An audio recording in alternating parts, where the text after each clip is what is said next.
Hello friends, Ladki Bahin योजनेबाबत अनेक संभ्रम ह्या बहिणींच्या मनामध्ये आहेत. त्यातल्या त्यात अनेक बहिणींना हे नोव्हेंबर महिन्याचे पैसे आलेले नाहीत. काहीच महिलांना नोव्हेंबर महिन्याचे पैसे आलेले आहेत. आणि आत्ता असं सरकारकडनं म्हटलं जातं आहे की 31 डिसेंबरपर्यंत ज्या महिलांनी KYC प्रक्रिया पूर्ण केलेली नाही, तर त्यांचे जे नवीन आर्थिक वर्ष असतं 1 एप्रिल तेव्हापासून त्यांचे पैसे हे बंद होणार आहेत. कारण की आयकर विभागाकडून KYC मार्फत उत्पन्न जे कौटुंबिक उत्पन्न आहे त्याची तपासणी करण्यात येणार आहे. तर असं सांगण्यात आलंय. तर आता पहिली गोष्ट तर ज्यांनी KYC केलेली नव्हती तरीसुद्धा त्यांचे पैसे आत्ता नोव्हेंबर महिन्याचे जे पैसे हप्ता आला त्याच्यामध्ये ज्यांनी KYC केली नव्हती त्यांचेसुद्धा पैसे आलेत. आणि काही महिलांना KYC करूनसुद्धा त्यांचे पैसे आलेले नाहीत.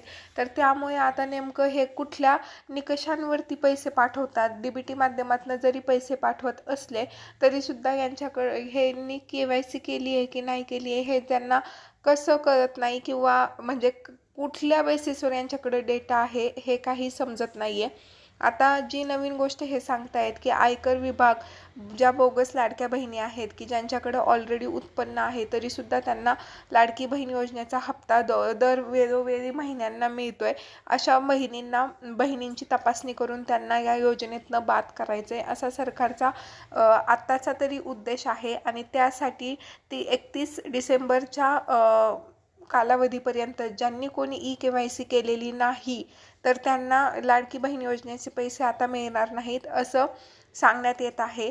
तर आता पहिली गोष्ट अशी की बऱ्याचशा ज्या होतकरू किंवा ज्यांना खरंच ह्या योजनेची गरज आहे किंवा ज्यांच्यासाठी सरकारने ही योजना काढली होती अशा अनेक महिलांनी KYC ही 31 डिसेंबरपर्यंत केलेली नाही. कारण की सलग 2 महिन्यात दोनदा KYC करण्यात सांगितलेली होती.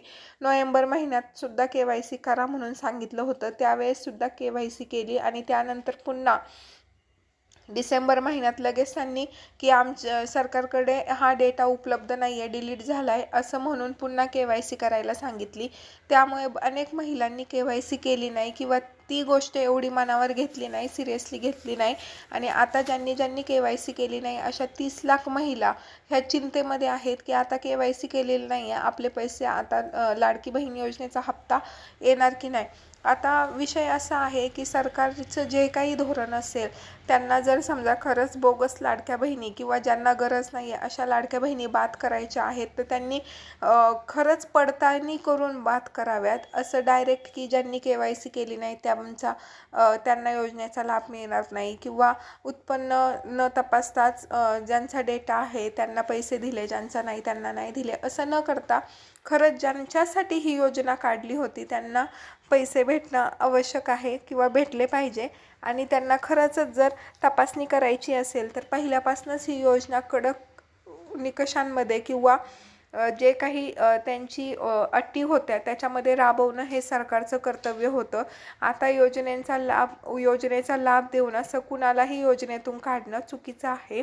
तर सरकारने ह्या गोष्टीकडं सिरियसली घेऊन खरंच ज्यांना लाभ द्यायची गरज आहे त्यांना लाभ हा नक्कीच दिला पाहिजे.